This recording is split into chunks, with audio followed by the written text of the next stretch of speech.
Hi you guys, I'm Sal Galvin from Perth, WA.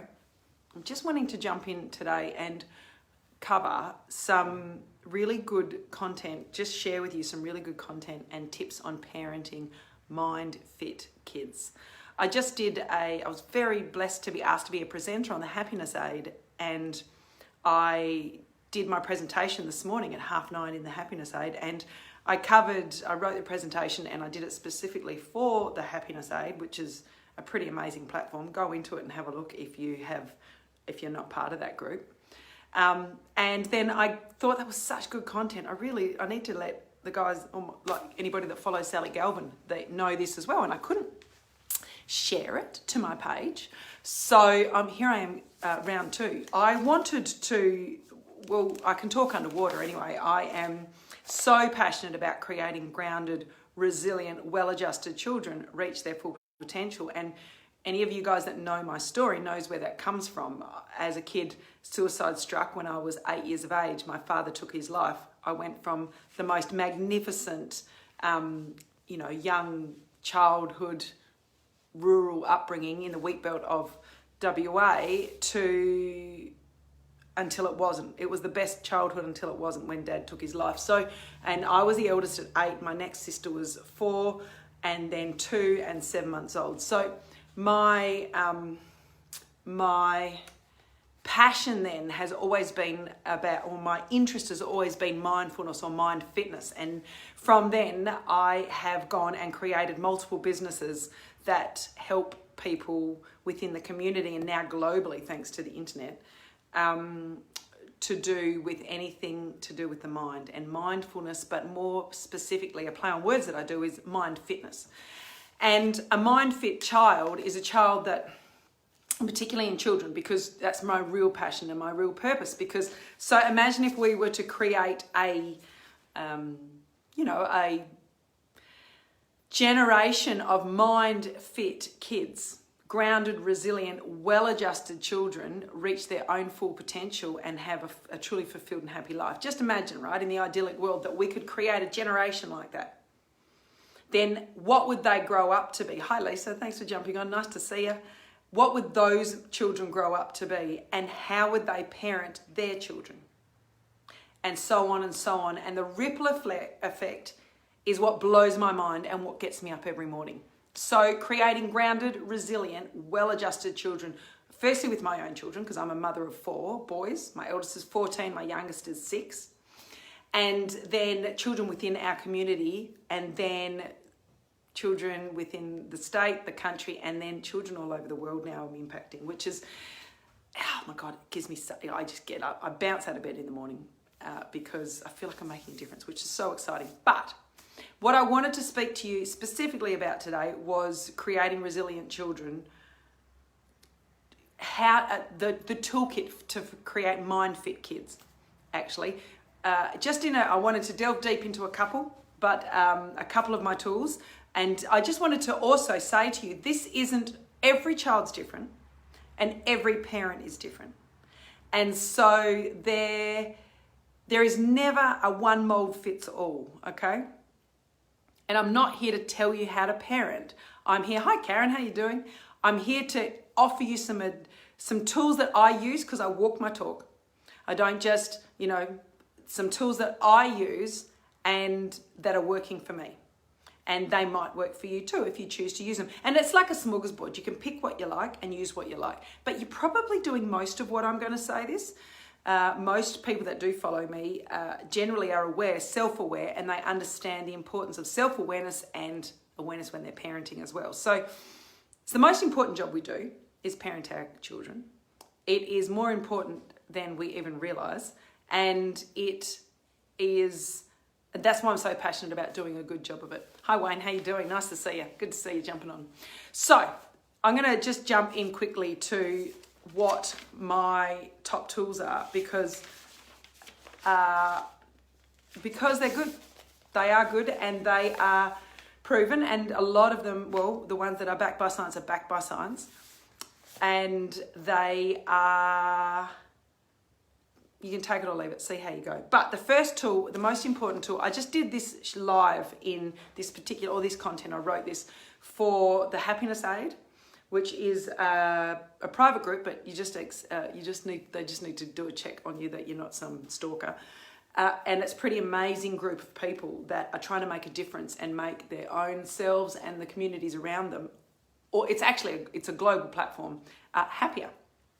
And so they asked me to come and be a presenter, and I am presenting every Friday morning for the next little while.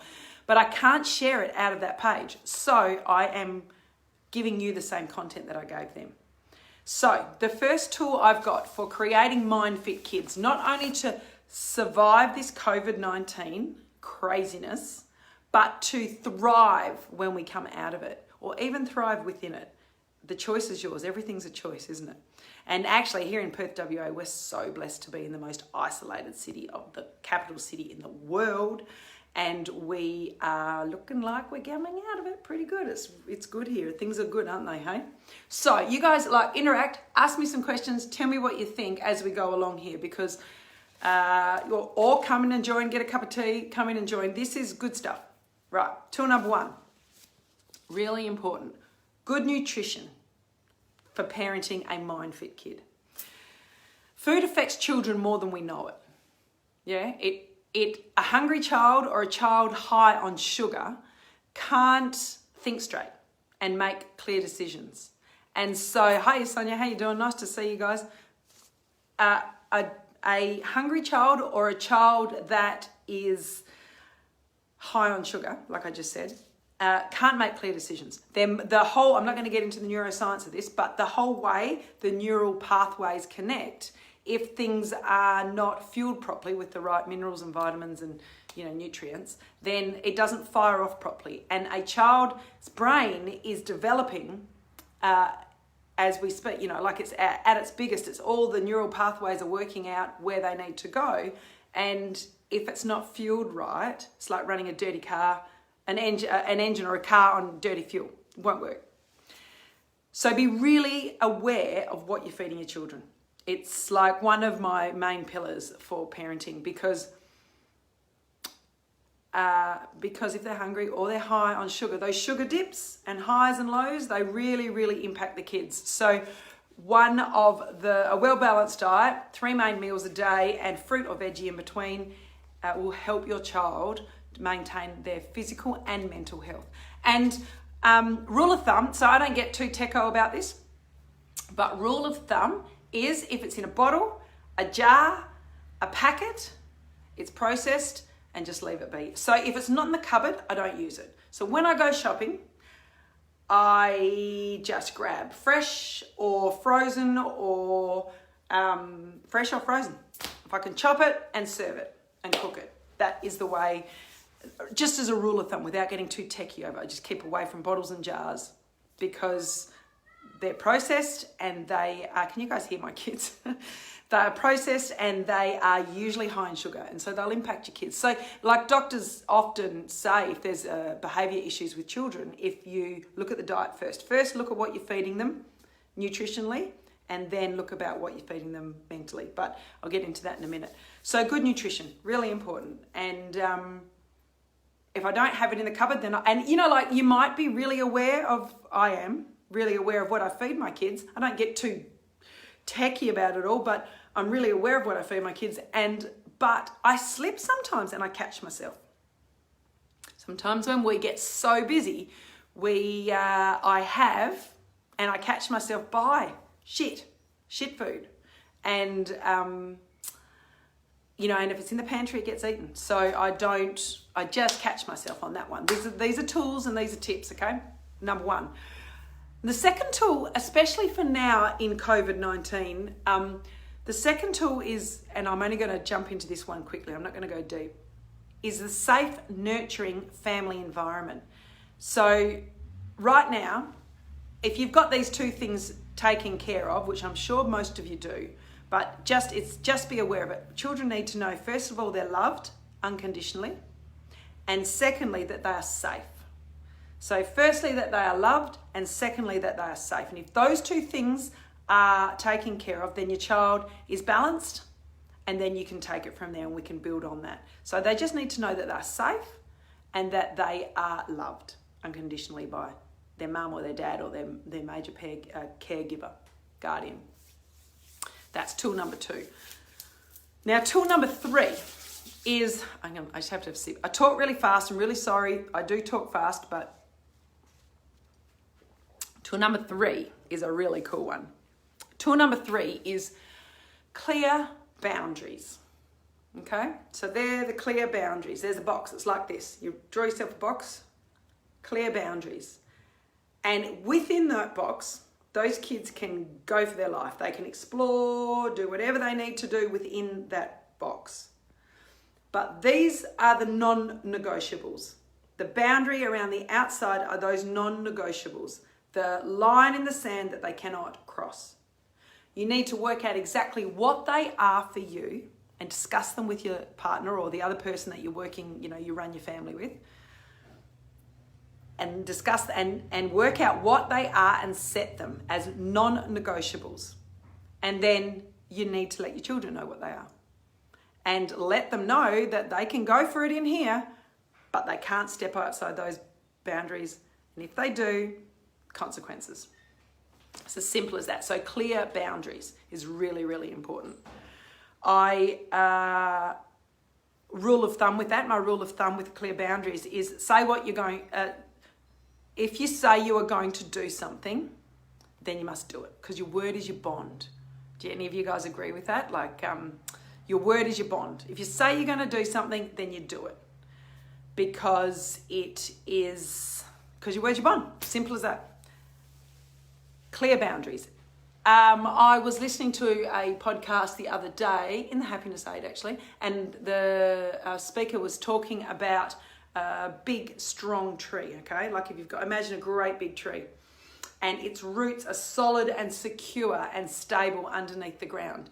And if the wind blows or a storm comes or COVID-19 hits and a few branches up the top get smashed and ripped off and some leaves get mangled and it gets a bit of a smashing on top, if those foundations are strong and deep and balanced and steady and steadfast, then it doesn't matter what happens up top. When the storm passes, everything will regrow again because it won't be ripped out the ground. And see, that's what clear boundaries do for children. They understand that gives them a deep-rooted sense of stability. And it makes them grounded. And that's why grounded is part of my grounded, resilient, well-adjusted children. So that's what makes them grounded, is if they know. I like myself, I like to have clear boundaries. It makes me feel stable. It makes me feel safe when I know what I can do and what I can't do. And so it's exactly the same or even more so with your children. So set them and keep them. So a non-negotiable for me, example, my 14-year-old. A non-negotiable for me, and he knows it, is after 8 p.m, no devices in the bedroom. So he has a phone now, I hate it, but he has to because we can't live in a vacuum. But hi Tim, nice to see you. Hi Steph, how you doing? Hi Sonia, nice to see you guys all jumping in.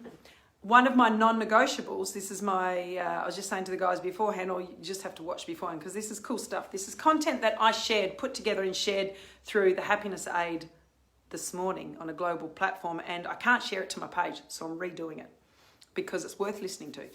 Okay, so clear boundaries. That is a non-negotiable. You need to set clear boundaries.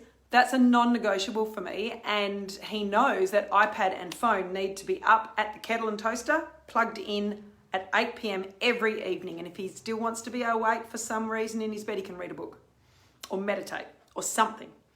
But a couple of times, in fact, one per time not that long ago, I get up early in the morning and they weren't there. And so there was consequences. There was strong consequences because that is a non-negotiable. He knows it and he won't do it again, I don't think. We'll see, but it's a non-negotiable. So clear boundaries, set clear boundaries. Another one for me, another example when my kids were little, don't hit mum. It was a non-negotiable. See, you know how toddlers and things sometimes find it fun to hit. So dad doesn't mind it. He doesn't mind rolling and tumbling and making, playing as boys do, but I don't. So don't hit mum. And from a very young age, the kids have always known that. That's just one of those non-negotiables that I stick by. So there's 2 examples. There is lots of them, but set them and keep them in concrete. And like, don't overset them, but just set the really important ones that are very in alignment with your own values. Okay, tool number 4. I could go in on this for ages and ages, but I'm not going to delve in too deep with this one, but it's plenty of play off devices. Allow your kids learn through play. It helps them with their developmental skills. They learn role play, they learn how to communicate, they know how to speak. Well, it's communicating, isn't it? They know how to,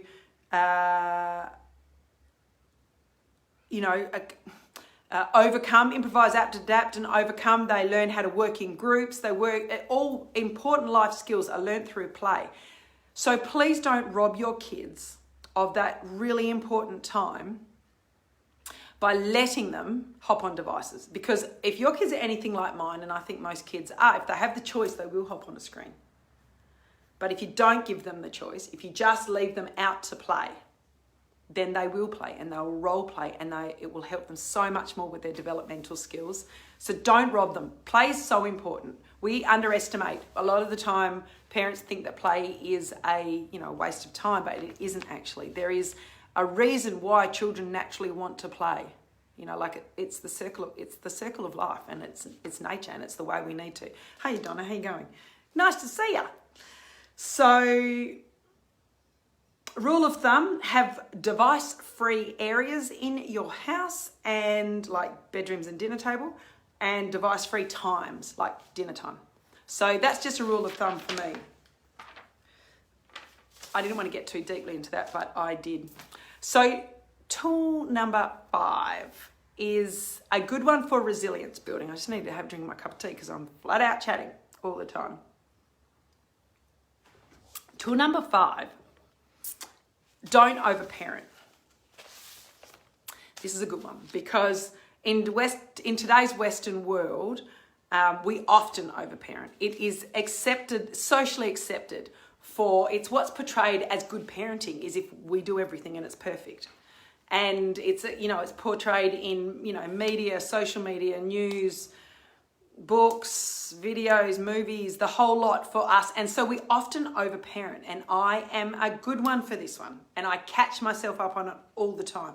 You don't want to be neglectful. If your child is not going to hurt themselves, or if the child is not going to hurt someone else, then let them go and let them learn for themselves, because that's how we learn in life. And one of the mantras that we have a lot in our household is mistakes are okay. They help us learn. And so I need to remind myself that too. It knocks off that normal feminine perfectionist sort of, look at aspect of life. The way we look at life often is things have to be so perfect. But in actual fact, mistakes are okay. That's how we learn. And so let your kids make mistakes. And don't smash them for it. Just let them learn from it. Overparenting is a big killer of undermining kids' ability to make good decisions for themselves. So as our little kids are at home, we make 100% of all of their decisions for them. We decide what they eat, we decide when they go to bed, we decide what they watch on television, we decide everything for them, okay, where they go. But when every child leaves home, they need to be able to make decisions for themselves. And if they have not been allowed or given the space or the room to make their own decisions, then how do they know how to make them? And how do they know if they're good ones? So don't overparent. Really, really good sound advice. And like I was saying before, all of you guys probably do all of this. I do, but this is a good checklist just to make sure. Sometimes I go and I have a look and I go, oh, I'm a bit off on that one, or geez, I'm smashing that one. I'm really good on that one. And so when there's an issue or a problem, or when things get magnified like they have just now with COVID-19, we are often, thinking, Jesus, I'm a mum. I'm not a perfect mum. I do my best, but I'm not perfect. And I'm thinking, oh my God, I'm going to kill these kids.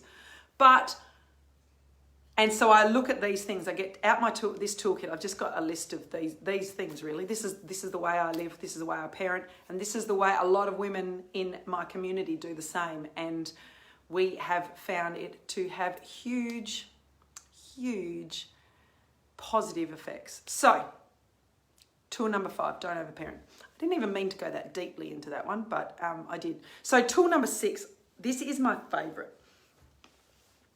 Tool number 6 is MindFit Kids. Mind fitness, teaching your children to be mind fit.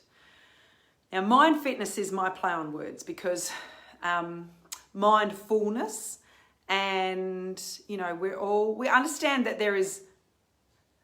I'm just backtracking here. I want to explain myself better. A strong, fit, healthy mind builds resilient kids. And in today's society, the amount of time, money, effort, influence, media coverage put on a body fitness, or like our physical fitness, what we eat, what diets we're doing, what gyms, how many gyms are there around. There is so much emphasis put on building a strong, fit, flexible body. And I truly believe that a strong, fit, flexible mind is as important or more than a strong, fit, flexible body.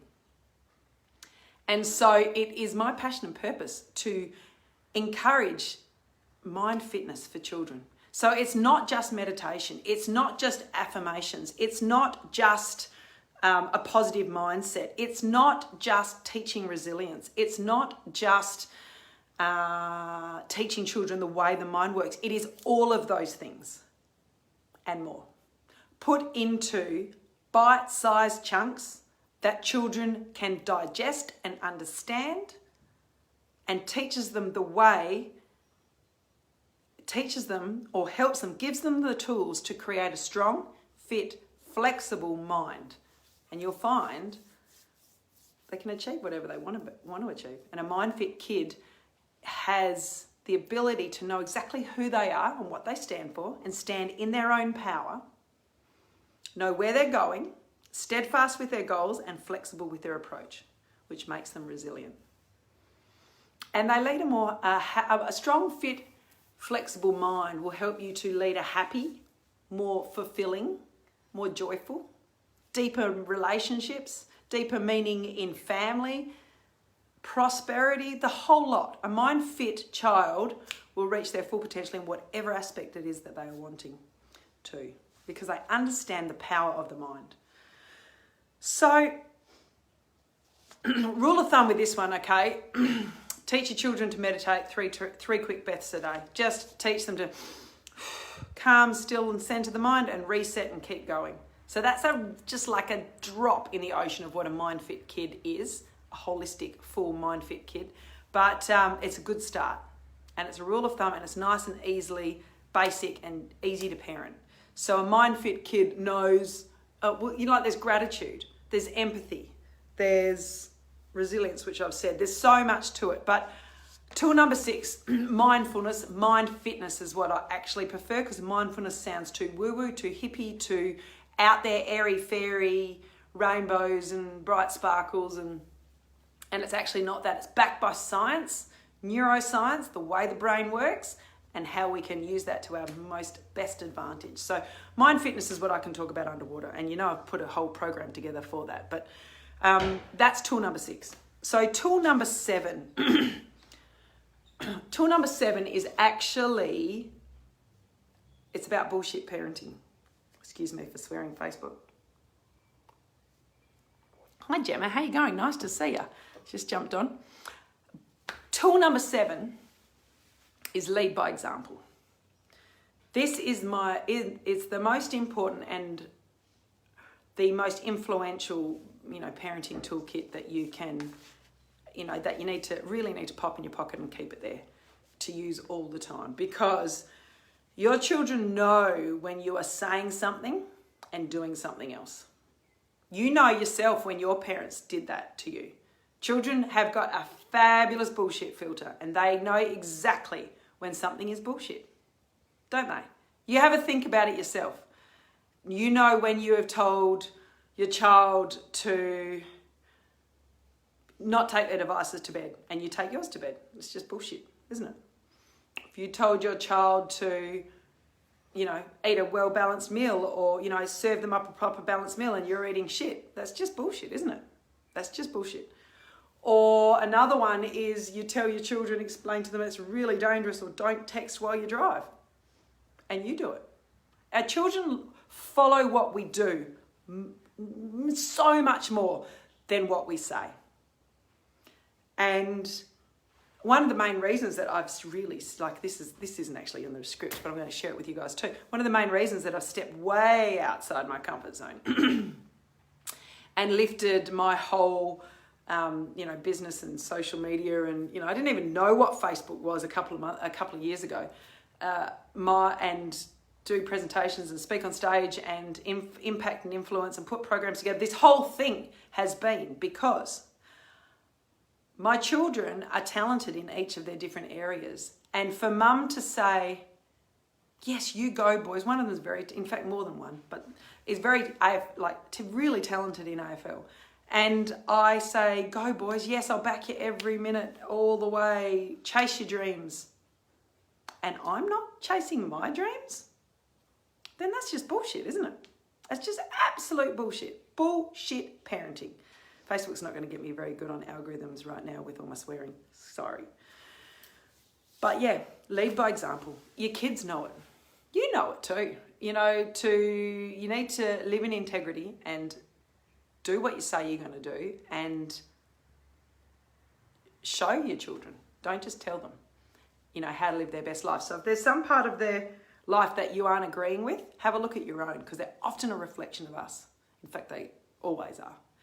Anyway, lead by example, tool number 7. Really, really, really important.